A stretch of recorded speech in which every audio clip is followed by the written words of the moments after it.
Of all the time bombs in the American economy set to explode with dire consequences, this is a big one: staggering debt from student loans. Since most of today's college students were born, tuition and fees at public universities have more than doubled. Student loan debt, in fact, everybody, has grown 20% from the end of 2011. Today, more than 40 million Americans, that's 40 million, owe $1.2 trillion of debt. These days, the average student who takes out loans to pay for 4 years of college graduates owing more than $26,000. And it comes just as an entire generation is just starting out. Today,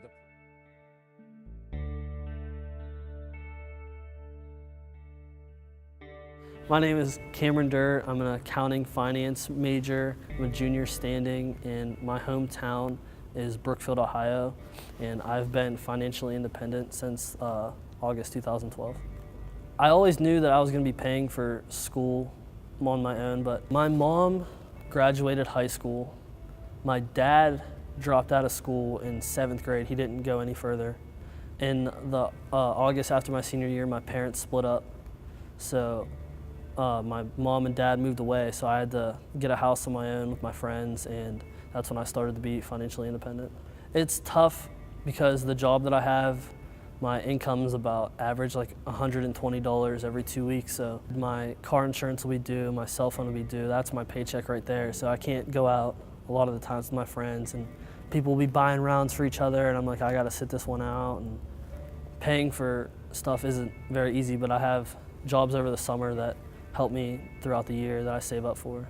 Right now, I am about $40,000 in the hole, and I have 5 semesters left, so I'd say roughly $50,000 before I go for my master's. My name is Emily Leon. I am 21. I am from Philadelphia, Pennsylvania.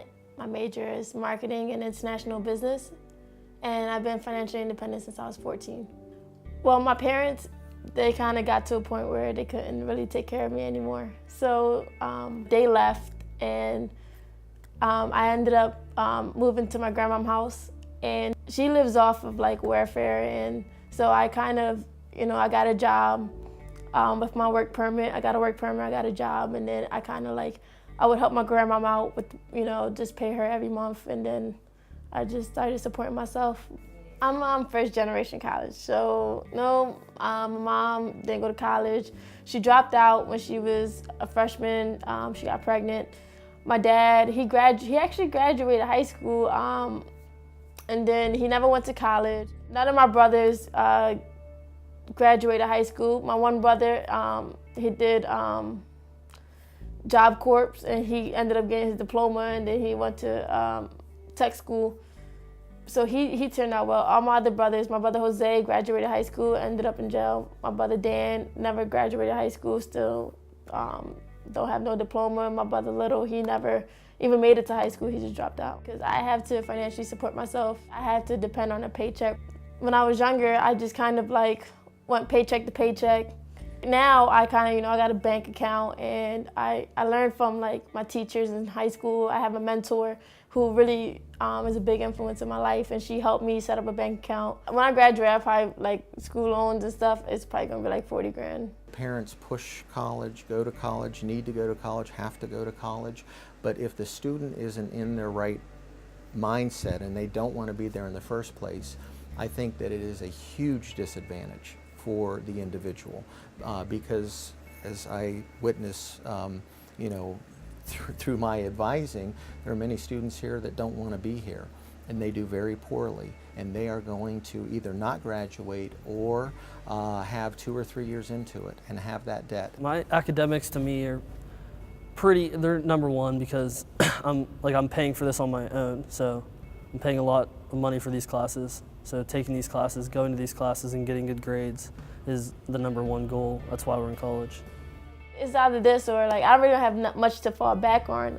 There's never really nothing to go home to except like a Wendy's job. So like further my education is my only, I gotta invest in myself. It's my only opportunity at the moment to see what I can actually really become. With my accounting degree, I want to get my CPA, but since I picked up the extra finance major, I'm gonna try to get a job within the finance department. I really want to join the Peace Corps and just, for the 2 years, dedicate my time to them. And after that, maybe get a job in, a marketing field or, somewhere in a corporate business. The job market is extremely tight out there. And the reality is you may not be able to get a job. So not only you may not be able to get a job, you are, whatever it may be, 30-some thousand, or even if it's 20,000 in debt. You'll end up taking whatever job you can get because you have bills to pay. I've had a bunch of odds and end jobs to help pay. I started my first job, I worked at a golf course at Oak Tree Country Club, and I cut grass and weed whacked. When I was 14, I worked for the Inquirer newspaper subscription. So basically what they did was a lot of students, like 14, 15, and 16, they gathered groups and we will go to this place where they'll put us all in vans and take us to the suburban areas to door-to-door sales. And basically we would sell subscriptions. Over the summer, I went to Kansas City for 2 months. I did industrial cleaning. I had a summer job where I was, it's called Concilio, which what you did was you would watch kids like 10 and younger. It's like a summer program, like a camp. I picked up a job at a packaging and shipping company for Subway, and I would just take Subway bags, Subway cookie bags, put them in boxes, wrap them up, ship them out, load trucks. And then after that, I picked up another job with a packaging company, but it was for Phantom Fireworks. So I load up the fireworks, ship them out, and then I came here and I got my job in the tech group. I applied for Wendy's and I got hired, and then I got promoted at Wendy's into assistant manager a year later. After that, at 18, I got promoted to a manager. I graduated high school, came to college, worked at the Wendy's here. When I go back home, I work at the Wendy's there, and I've just been transferring back and forth since. People that have financial problems, they say that they're going to get out of debt if I can just make some more money. The reality is, in just about every instance that I have at least counseled people through, that is not the case. If you don't have a solid understanding on your personal finances, after you graduate, after you start making money, you will be in the same trouble. All you will is have greater debt, meaning that if I'm making $60,000, all of a sudden I make $100,000, and I was in debt at $60,000, I can pretty well bet that at $100,000, you're still going to be in financial, it's just bigger debt. I think what keeps me going the most is knowing that I'll be the first one out of my family to get a higher end job, make real money, and be able to help my kids when they're in the position that I'm at. My mentor is a big motivation because I just feel like I've gotten so far, there's no way I can let her down now. She's invested her time, money in me.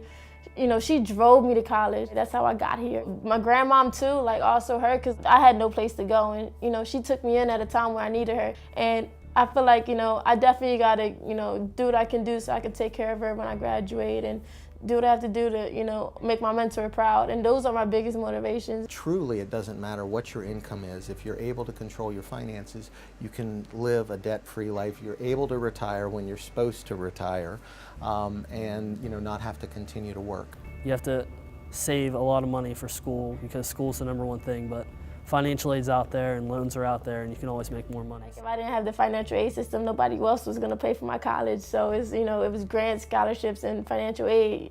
And so basically, it's the biggest influence of my life. I wouldn't be here without financial aid or, state grants and stuff. It's going to help me in the long run because I know how to manage my money. I'm financially supporting myself, and I went to Spain last semester, and I was able to do that, and I was able to have fun and have a great time and to actually not miss out on something because I have to, I saved up for that, and I didn't have to miss out on things that other people have the opportunity to do. So I'm just trying to be that living proof that you don't have to depend on other people to make your dreams come true.